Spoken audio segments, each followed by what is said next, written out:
Welcome to Hatman Strikes Back Daily Boxing News. So I was having a conversation recently with somebody in my Element group, and they asked me the question, what percentage chance do I give Tyson Fury in this Usyk rematch? Now, they were of the view that all things considered, including industry bias in favor of Fury, and oh yes, there is industry bias in favor of Fury, they would still only give Fury a 30% chance of winning this rematch. And that is in contrast to the bookmakers, who are giving Fury about a 40% chance. This individual, and shout out to them, was actually quite surprised that the bookmakers had the odds that close. I answered the person's question in the Element group, but I'm going to share my answer with you guys here now. All things considered, I think the bookies have got it about right. I would give Fury about a 40% chance in this rematch under the circumstances, which is a pretty high chance. Because bear in mind, in the first fight, outside of rounds 4 to 7, right? Rounds 4, 5, 6, 7, Fury never landed any punches of real significance. It was only in those 4 rounds in the middle of the fight. Outside of that, the overwhelming majority of significant blows were landed by Alexander Usyk. Yet and still, one of the judges had Fury winning, despite that, despite the fact he also got dropped. And another judge had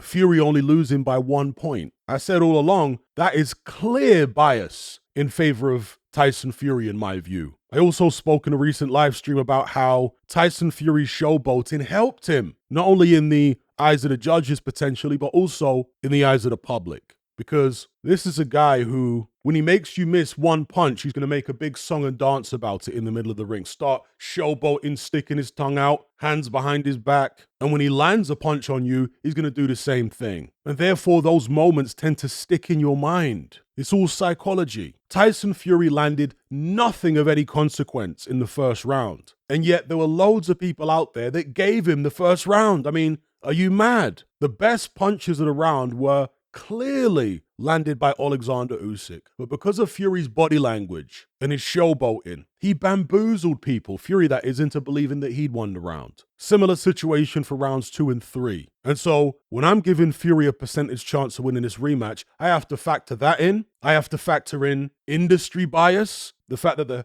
commentators, the industry, the judges, so on and so forth, would prefer a Fury win. He's the one with all the backing. Not Usyk. Usyk doesn't have a major promoter behind him. He doesn't have a big TV deal, last I checked. And he isn't as big a star in the Anglosphere as Tyson Fury is. And the Anglosphere is where most of the big money is made in boxing. It's certainly not in Eastern Europe, is it? Certainly not in Usyk's country, for obvious reasons. So again, all things considered, I would give Fury about the same chance as the bookies are giving him. 40%, give or take. I think Fury can maximize his chances by boxing a particular way. He claims he's not going to change anything from the first fight other than he's going to do less showboating and be more focused. If he means that, then I think the odds of him winning the rematch go down. But if he in fact plans to be more aggressive and more physical second time around, then I think the odds of him winning are higher, in my estimation. You see, this narrative that Fury was dominating the first fight until he got caught halfway through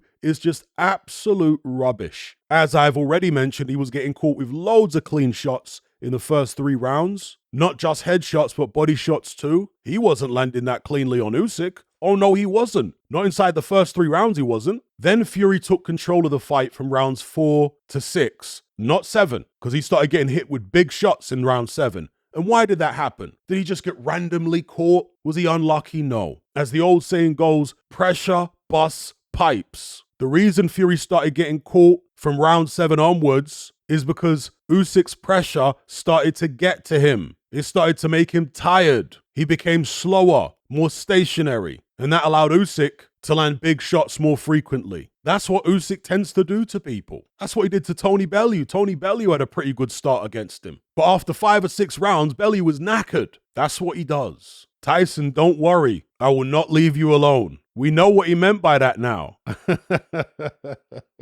Now, some people think, well, Fury just needs to be fitter for the rematch and he won't get tired. He'll be able to box on the back foot and do what he needs to do. Well, I beg to differ. Tyson Fury looks heavy to me a month out from the fight. I saw some donut who apparently picked Dubois to beat AJ. Look, in any fight, anybody has got a 50-50 chance of picking the right winner. Somebody that's never watched boxing a day in their life could have picked Dubois over AJ just with a random guess. You won't find out whether someone knows what they're talking about until you see them do predictions for loads of different fights over the long haul, over a number of months, weeks, even years, right? So anyway, this donut, and I'm going to explain why I call him a donut now, who called into Talk Sport and successfully predicted the Dubois-Joshua fight. He's now picking Fury to beat Usyk. Okay, and listen to his rationale. He said that the first fight happened around Christmas between Fury and Usyk, and therefore Fury had been enjoying himself with his family and hadn't been training properly. And of course, they corrected him and they said, no. The fight didn't happen around Christmas. The fight happened in May. And then one of the presenters on TalkSport jumped in for him and said, oh, maybe you mean that it was originally scheduled for February, so he would have had to train close to Christmas. And I'm like, the guy never said that. This donut thought that the first fight happened around Christmas or just after Christmas. No, it didn't. Anyway, they were putting words in his mouth to help him out. And he said, yeah, well, you can be sure that Fury never had a proper camp for that first fight. He was clearly enjoying himself, been on holiday, Christmas. He didn't train properly, clearly. What a load of absolute rubbish. This is why I call the guy a donut. Tyson Fury had 2 camps for the first Usyk fight. 2 camps. And he came in his lightest weight for 5 years. And this is coming off the back of the Ngannou fight where he almost lost to a guy on his pro debut. There was no way on God's green earth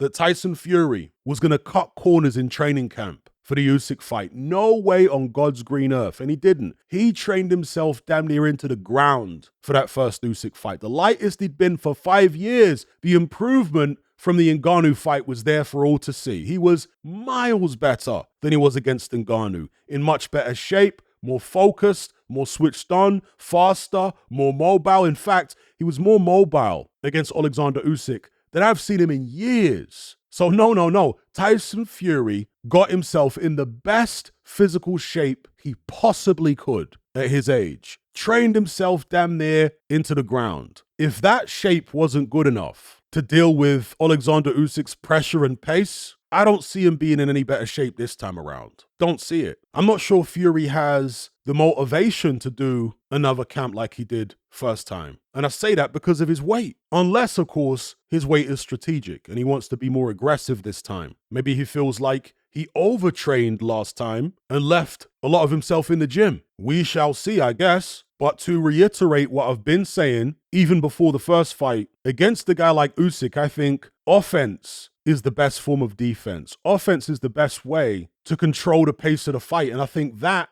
is the key to beating Alexander Usyk. And obviously, it's heavyweight boxing. One punch out of the blue either way could essentially win the fight. You know, Tyson Fury could be losing, getting his butt handed to him, and he comes out with one almighty punch and he turns the fight on its head. That's heavyweight boxing. It can happen either way. But that type of scenario notwithstanding, I've always said that in order for Fury to beat Usyk, he has to dictate the pace of the fight. He can't allow Usyk to dictate it. He has to dictate it. And the way you do that, in my view, is by being aggressive with Usyk, taking the fight to him. You don't have to throw a million punches necessarily. I mentioned this in my last live stream. Mikey Garcia, in his prime, used to be a very aggressive fighter, but he'd pressure you with his feet. He wouldn't necessarily throw a ton of punches. But when he did throw, he'd throw meaningful punches that would intimidate his opponent. So when he came forward at them, they would give up ground because they don't want to feel that power. So yes, you have to do some damage in the early going. Even if you're not hitting your opponent clean on the chin, hit him on the chest, the shoulders, in the body with big shots to get their attention, to let them know if you stand still, this is the kind of power you're going to be feeling. Fury says that if you just walk forward with your hands up,